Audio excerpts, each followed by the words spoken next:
welcome back to Settlement Nation podcast. I am Courtney Barber. Here with me is my great co-host, Chris Boer.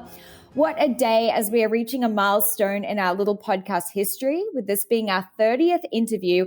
And to mark that occasion, we have our most distinguished guest today joining us, John Romano.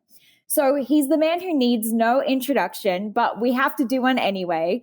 So John is a master trial lawyer and a legend in the industry, having practiced for nearly 40 years, authoring 3 textbooks. And it says on your site, you've published over 100 articles in national publications, which is just outrageous, and has also successfully litigated to verdict nearly every type of civil and criminal case.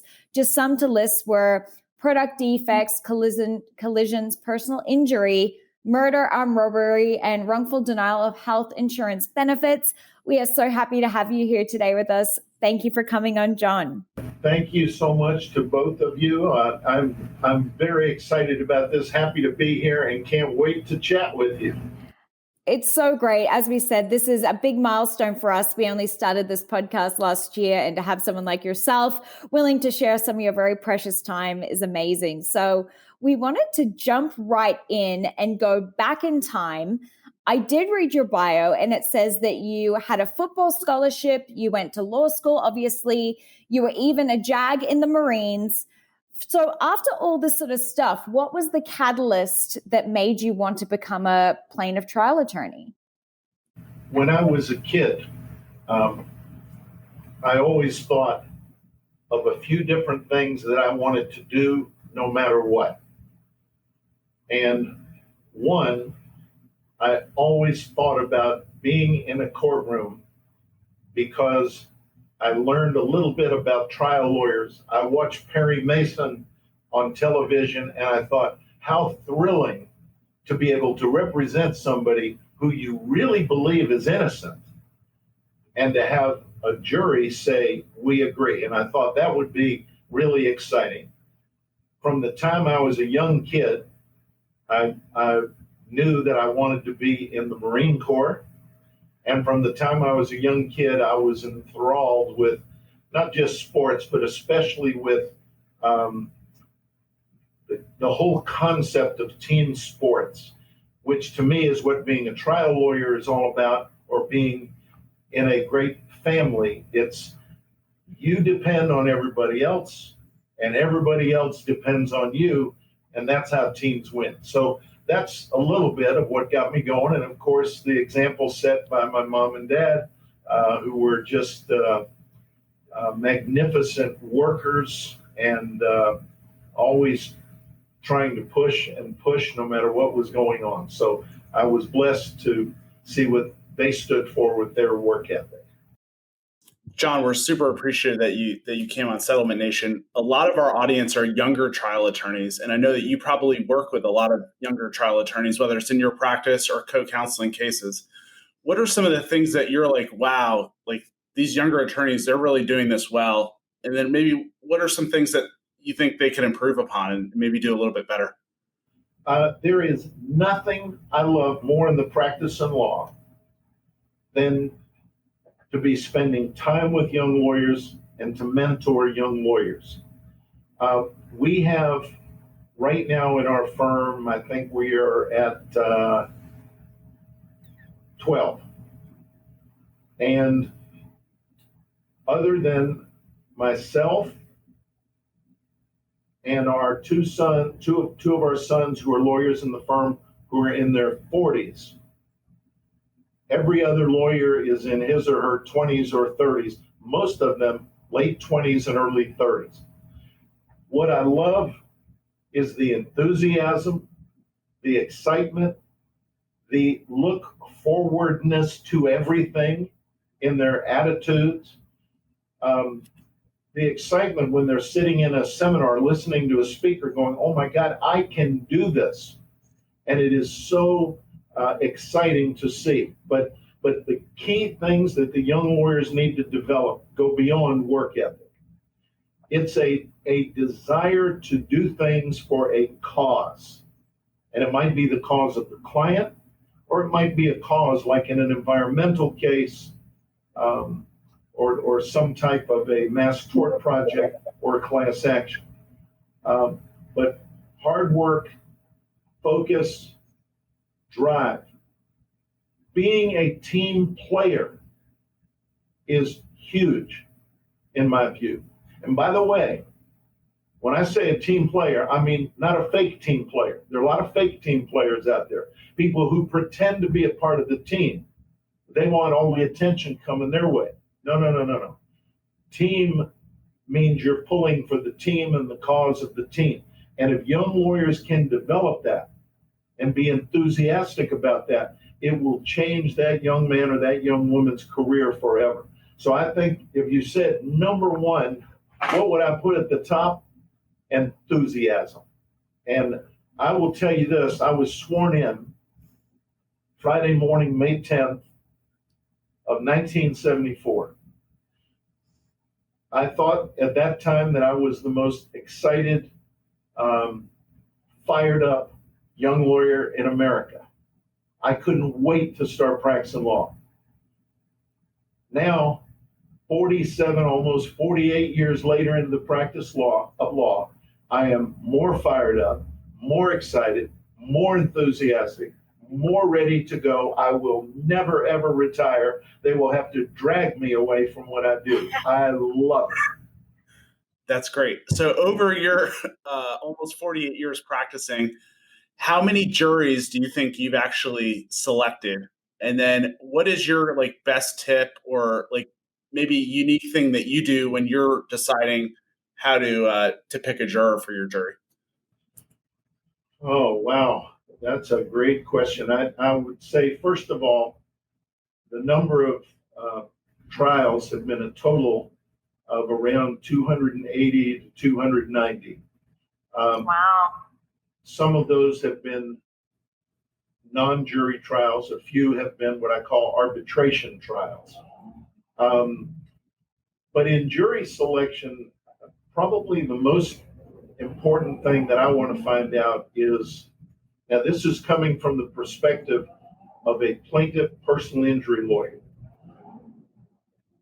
One, who are the bad jurors for my case? Who are the plaintiff haters? I must identify them and do everything I can to eliminate them, either with peremptory challenges or challenges for cause. The second thing is to identify leaders. Who are the ones, when he or she gets back in the deliberation room, who are likely to take over and lead the rest of the group down a particular path? When I first started practicing, voir dire was all about getting commitments and from jurors, and you would ask them to promise you they'd be fair. And little by little, thank God for the trial consultants, because they began to teach us that's not what you want. You want to get them talking to you so you find out more about them. So if it were 1974 and I had a criminal case, I would say, do you believe in the presumption of innocence? Yes. And do you promise me you will uphold that constitutional principle and hold that Jimmy here is innocent until proven guilty and there's a presumption of innocence, blah, blah, blah. And every juror would say, of course I will. Then there came a time when the light came on in my head because trial consultants turned the light on. I learned from them.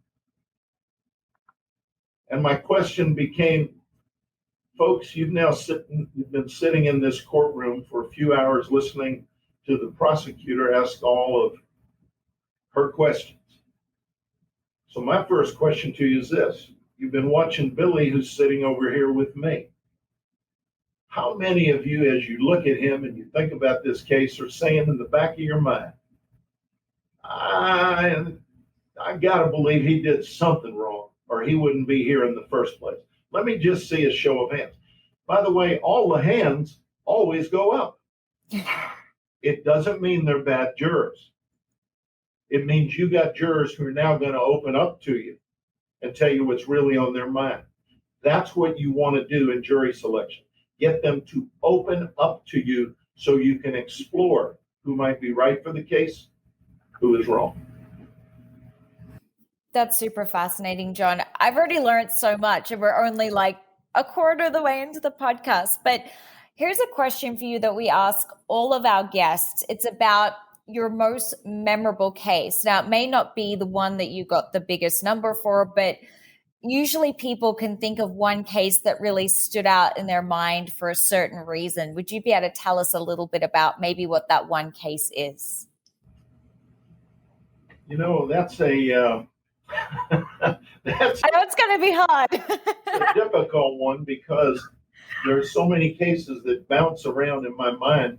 I told you I was sworn in on May 10th of 1974. When I got back over to the office where I was working, one of the senior partners handed me a folder with very few documents in it. And he said, "Johnny, I need you to try this case on Monday." And so that Monday, which would have been May 13th of 74, I waltzed over to the courthouse all alone and for 2 days tried a jury trial. It was a civil assault and battery case. The demand, are you ready? Yes. The demand was $300. The offer was $25. And to make a long story short, I asked the jury for $11,000. They awarded $2,500, and it was $500 compensatory and $2,000 punitive. And to me, it was like I had just won the decathlon in the Olympics. I remember coming back to that office. They were all standing around clapping and cheering. And I thought, oh my God, I'm like in heaven. When I was at the courthouse and the verdict came in, I was so excited. I was shaking and I was tearing up. When the judge sent the jury out, I said, "Judge, I'd be excused for a moment." The judge says, "Sure," because he was about to go into a recess for the evening because the whole case was over, but he was staying around for something else. I ran down the hallway, had a dime, put it in, called to my wife, Nancy, and gave her the news, and I just broke down crying. It was a $2,500 verdict, and I'm in the hallway of the Palm Beach County Courthouse, sobbing like a baby. So that case had great meaning to me because it was my first. There have been others, obviously, that were of far greater importance to people, to families. I represented a man several years ago. They said he was a member of the Greek mafia. And he was from New York. And he had already been convicted of solicitation to commit first-degree murder. On the day of his sentencing, though, he escaped. 2 years later, they find him. His mother gets in touch with me. "Will you represent my son?" I said, "Will you fly me up? I'd like to meet with him first." So I got on a plane, went up to the Bergen County Jail in New Jersey, Fort Lee, New Jersey, right over the George Washington Bridge from New York City. I met with him and I said, "I will take your case." And the first thing I had to do was get his conviction overturned, which I did, by alleging ineffective assistance of counsel. We had a trial on that issue. We prevailed in that trial. And then that's the good news. The bad news is then you're back to square one. He's charged with murder for hire. But ultimately, we prevailed in that case. And I am happy to tell you that 1 year after that, he was named Man of the Year in his Greek Orthodox church tent in Boca Raton. Oh my gosh. Stories that would go on and on and on. But these cases all have, a place in my heart for either the people or the cause or something that may have happened. I was going to say we already have to have you on for a part 2 because I think we want to go into a lot more stories. But on the topic of numbers, we covered maybe it was your smallest verdict you've ever had. Let's go to some of your largest ones. I know that you've had 50 million, 20 million.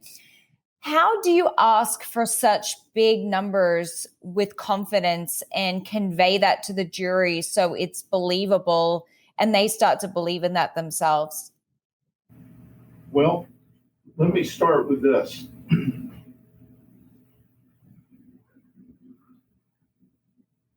I heard from a great lawyer in Miami. His name is Stuart Ratson. He said something one day at a seminar, and if I'm at a seminar, I pay attention and take notes. And what he said was, quote, authenticity is the first cousin of credibility, end quote. And it hit me like getting hit in the face with a baseball bat,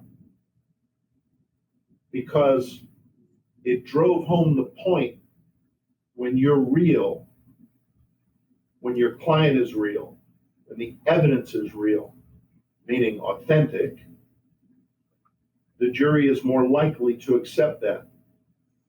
That is why persuasion begins in the parking lot. By that I mean, when the jurors first see you, theoretically in the parking lot of the courthouse, that's when they start trying to determine whether or not you are authentic. They watch the way you behave, the way you treat your client.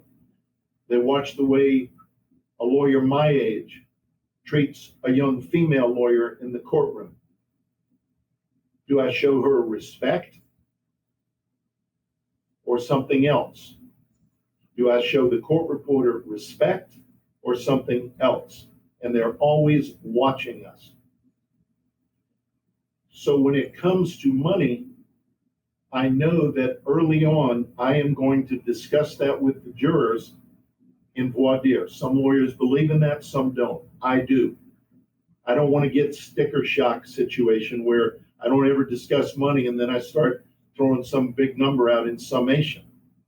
So in voir dire, I will do that. And often I will reach a point where we're discussing something with jurors that might be emotional. I might ask a juror, have any of you served as a caregiver for a loved one or a close friend? Let me see a show of hands, and I'll choose one of them and say, tell us about that experience. And while that person's doing that, I may segue into this question. I need to ask you a very important question based on what we are discussing right now. And folks, I'm going to come back to each and every one of you with this question. At the close of the evidence, we may ask you for a verdict in an amount not to exceed $89 million. When you hear that number, are any of you saying in your own mind, I don't care what the evidence is. I will never go there. Not me, no way, not going to happen. A number of hands go up. And what you're trying to find out, just like a prosecutor does in a death penalty case, where he or she says, are any of you, no matter what you see in this case, never going to vote for the death penalty, no matter how horrendous the conduct? There are a lot of people who would say, yes, death penalty is off my plate. Well, I want to find out about that regarding damages. And then I want to explore that with them. And then we'll talk more about damages and opening statement. We'll talk about it throughout the case. And then finally, when we get to summation, I want to come back. I talked to you in voir dire about $89 million.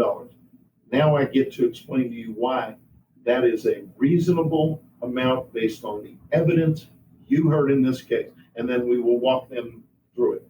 So that's how I do it. I do believe that when you're asking jurors for a verdict, at that moment, that is when you must look them in the eye. Eye contact is extraordinarily important.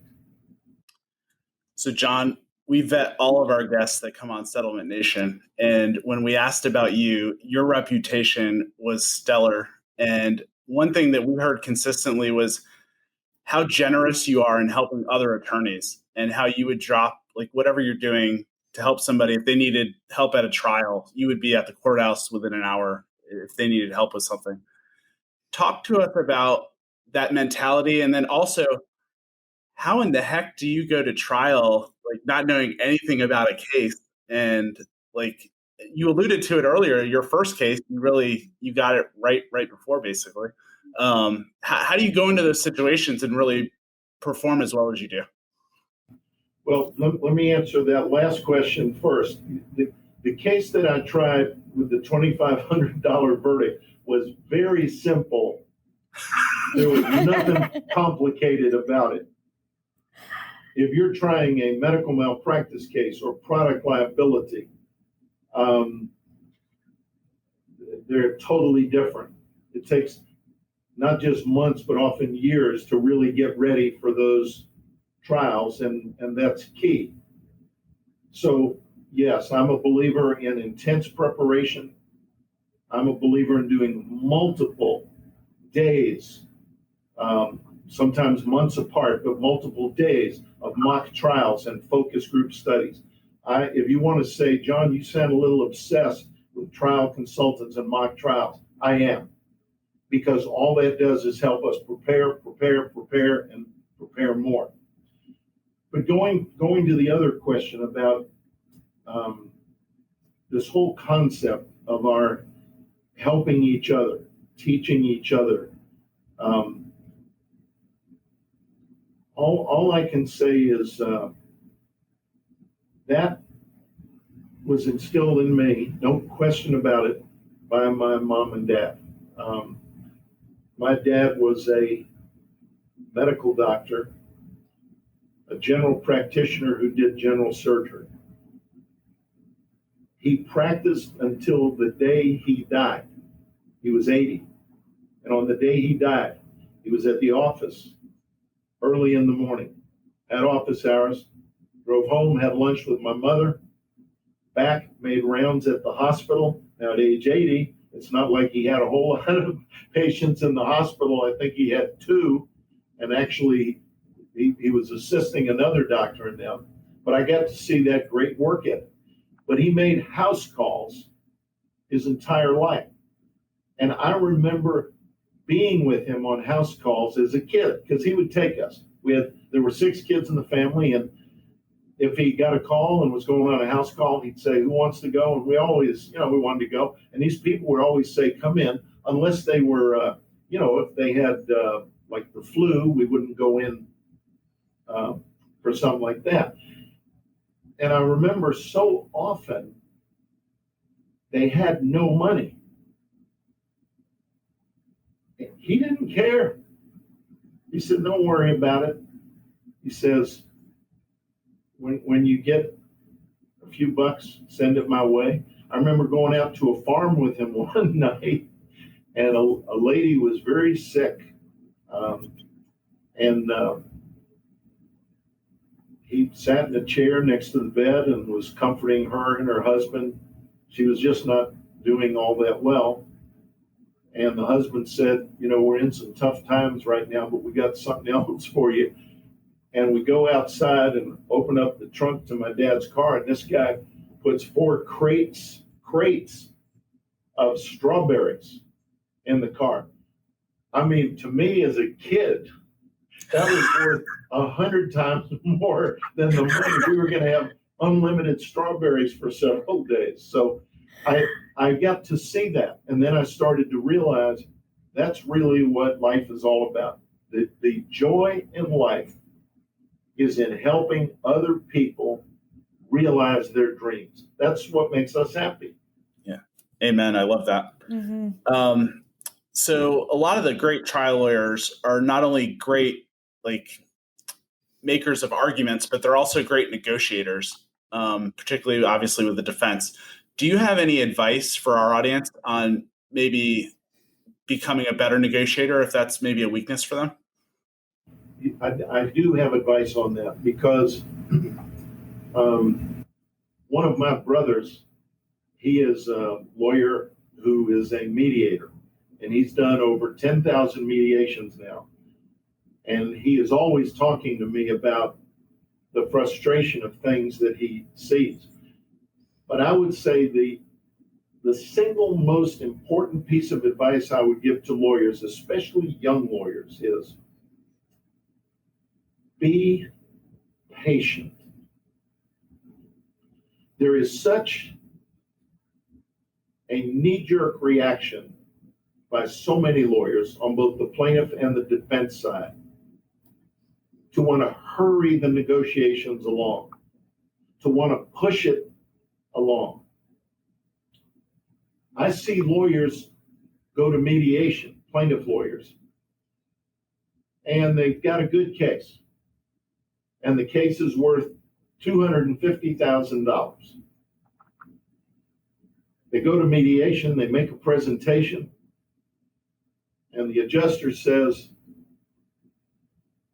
our opening offer is $7,500. And the plaintiff lawyer comes unglued, has a total meltdown. We're not going to put up with this BS. You've insulted us. And they walk. What good have you done for your client when you have a meltdown and you do that? You're not scaring anybody. You're not sending a message. People say, well, I want to send them a message that I'm ready to go to trial. Let me tell you, they know who goes to trial and who doesn't. Unfortunately, the lawyers who always are pulling these silly, childish pranks, I'm insulted, I'm walking out, they take off, they run out the door. Not always, but for the most part, those are lawyers that don't try cases. Lawyers that try a lot of cases tend to be more patient. You sit, you listen. I was in a mediation about, I'm going to say it was maybe, I don't know, about 2 years ago. And I'm looking right at the adjuster and I said to her, I just want to let you know something about today.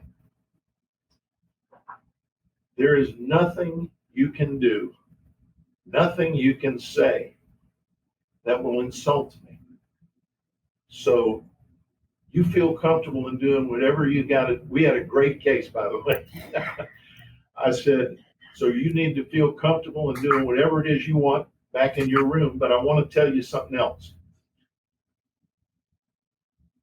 I've been to verdict a lot of times. And at the time, I think I said 280 plus times.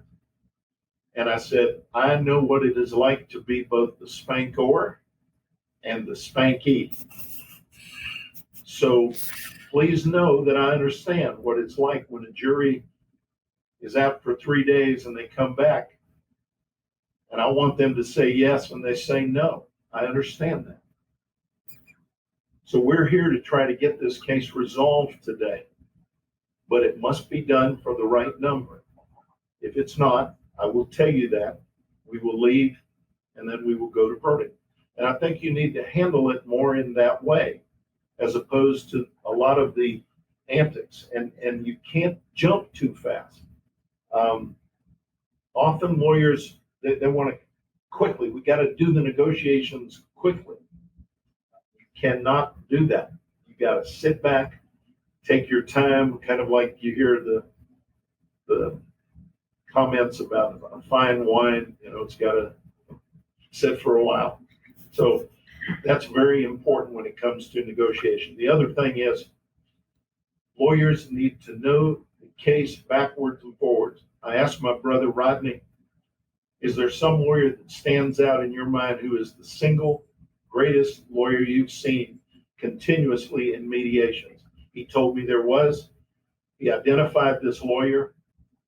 I know the lawyer very well. And I said, why is that? And that lawyer does almost exclusively auto neck and back injury cases and some nursing home work. He said, Johnny, he knows everything in every record. If I look at him and I say, do your clients have any children? He'll snap back and say, they have 3 children. They have a daughter, Mary, date of birth, such and such. They have a son, Billy, date of birth. He knows every detail in the cases. And he goes, that's what makes him a great lawyer. So those are the things I would say about negotiation. I love that. And for everyone listening, with 280 plus trials under his belt, I hope that you have got your notepad out, taking lots of notes. So now we're going to switch a little bit, John, to talking about fear. I'm not a trial lawyer myself. I've never been in the courtroom standing up in front of people. So I want to talk a little bit about maybe how you've had some fearful moments in your career, but how you've been able to turn them around and use them to your benefit in the long run. Well, the answer is yes. Their fear is within my system or within my being. And yes, to this day, when I go into a courtroom and Her Honor says, Mr. Romano, are you ready to begin jury selection? My heart's pumping a little faster, the palms of my hands a little sweaty, and I do feel a certain nervousness.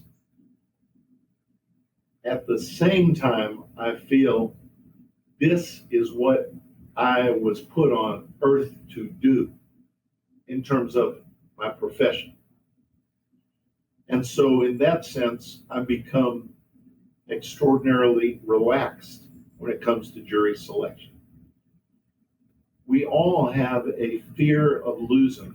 We all have a fear of being humiliated. We all have a fear of being embarrassed. We all have a fear of, what if I make a mistake and it hurts the case to the point where this deserving family does not recover and I know it's my fault. Those are legitimate fears, and there's nothing wrong with being afraid. If you think about so many of the Marines and the sailors, the soldiers, and the folks in the Air Force and the Coast Guard who have won the Congressional Medal of Honor, those who survived, so many of them, it's given to them after their death. But to the ones who survive and are interviewed, they are often asked about their extraordinary courage, and they seem to routinely say they were just frightened to death at the time they had to do what they did, but they did it. And that, to me, is what courage is about. Courage includes fear. It includes being nervous. Sometimes it includes being rattled. But it also includes an intense feeling inside your mind where you say, in spite of all of that, I'm going to march forward. I am going to do this. There is a saying, I'm not even sure where it originated, but the saying goes like this: if you think you can't, you won't. And it's so true. As soon as you convince yourself you can't do something, it's not going to happen. You won't do it.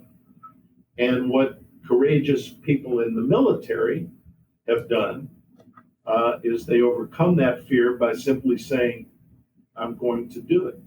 What lawyers need to do is at some point draw a line in the sand and say, at this point in the case, and with the client's full knowledge, if they don't come to this number, we try the case. I hear a lot of lawyers saying, you can't get to trial these days. Our young lawyers can't get in the courtroom, can't get. That's nonsense.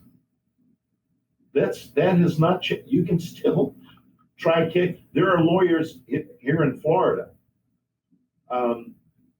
There's a lawyer up in Jacksonville. His name is Rick Block. He is in trial all the time. He's a great courtroom trial lawyer. On the other hand, I know a lawyer who's really a good, smart, wonderful person. But if you take Art Simon's old song, 50 Ways to Leave Your Lover, this guy could write a speech called 50 Ways for Me as a Plaintiff Lawyer to Get Out of Going to Trial Next week. Okay? That's what he does. Because you can always talk yourself out of almost anything. You've got to say, this is a case we're going to try. And it's important to have the fortitude and the spirit to go forward with that case. And it is really true, I think, because if you just hang on that little bit longer, your fear turns into the courage that you can actually utilize to move forward. So on that point, this is a perfect segue to our second last question for today. It's a little bit about sort of as you go along in your career, and you've had so many great victories and verdicts, at what point does your, I guess, mindset shift from, instead of the excitement of winning, it's like, now I really don't want to lose. People are counting on me. I have this reputation. People know I get really big numbers. Is there some way that you've had to deal with that yourself? And maybe you haven't, but you probably have some sort of thoughts on that over your career as well. Well, here's the thing. If you are going to do anything on a stage of life, now, it can be anything. It might be a classroom teacher. It might be an NFL coach. It might be a broadcaster for a television news station. It might be a trial lawyer. If you are doing it the way it is supposed to be done, there is a risk of losing. Because if a case is a total, complete slam dunk, so that no matter what, almost every lawyer in America is going to get paid the policy limit on it, the simple truth is, in most of those cases, they don't need a lawyer. It's paperwork.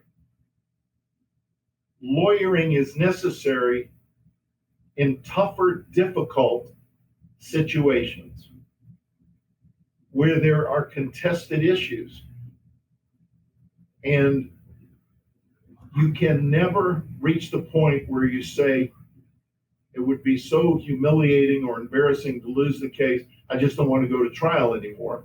Or if you do reach that point, you need to stop. And you need to back away and not try cases anymore. I was talking to a lawyer who I know, and he is 62. So in my view, that is these days a youngster.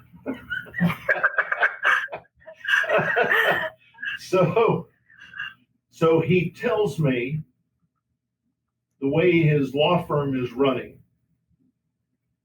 He said, I really don't want to do many hearings anymore, and I really don't want to be involved in depositions anymore. So I'm going to take a step back, and if they really need me to come in and try a case or two, I'll do that. And I told him, shut it down, hang it up, and retire, because you're already mentally gone. You cannot do what we do as a hobby. You cannot be a brain surgeon as a hobby. You must be doing it all the time. And that to me is so very, very important. And I do understand the concept of pulling back a little, or as you get a little older, taking more time that is free time and travel. Nancy and I have tried every November for a good while now. We go off on an anniversary trip. Our anniversary's in September, but we do the late November, early December anniversary trip for the two of us to just take a beautiful trip somewhere where it's just the two of us, or with some close friends. We do other trips, of course, with our family. We love going on ski trips and things of that nature. But I can tell you that over the course of my life, I have routinely put in these 70, 75, 80-hour work weeks, and yet I made it to all the events, still was able to do the vacations. You can do it. It requires more of an effort. It requires, in my view, an extraordinarily supportive family. It does require that. And so those things are very, very important. So, John, we have reached the last question of what has been an incredible episode. It's been a real honor having you on. The last question is, what is something late in your career that you knew that you wish you knew when you were starting out as a lawyer? Wow. We learn so much through experience.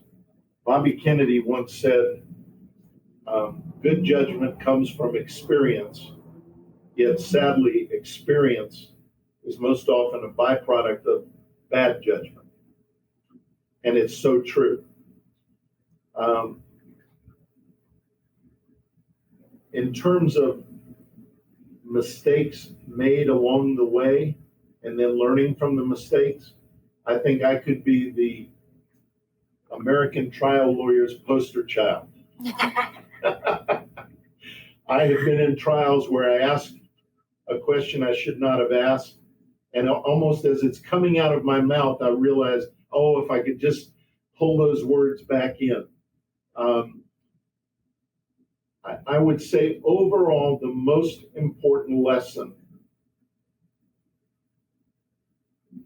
is spend a great deal of time focusing on case intake. And make sure that you know everything you can about that case and that client before saying yes.